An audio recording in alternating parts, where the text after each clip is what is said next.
guys, thank you for watching my vlog.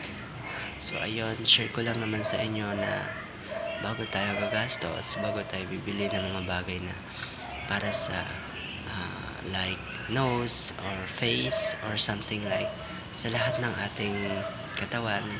So kailangan muna natin i-check kung effective ba to or hindi, kasi gumagastos lang tayo So kailangan natin ng patunay, o kung gusto nating malaman kung effective ba to, or panoorin natin sa YouTube kung effective ba talaga, kasi gumagastos lang talaga tayo.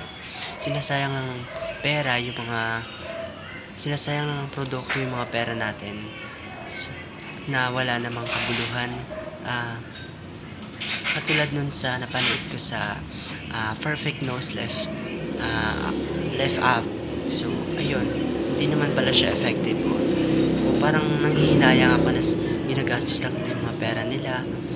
So ang mahal-mahal pa naman ng mga produkto na yun. Tapos tulad sa mga baby face, mga soap, mga sabon na Kojic or something. Alam ko naman na nagpapaputi yung rejuvenating, pero alam ko pangit naman yun sa mukha natin, kasi magkakaroon tayo ng pikas or mga wrinkles. Ayun na yan, kasi kapag gagastos lang talaga tayo sa mga bagay na yun. Kaya tayo, mag-isip-isip tayo kung tama ba to sa sarili natin or makakatulong ba to. Yun lang. Maraming salamat. God bless.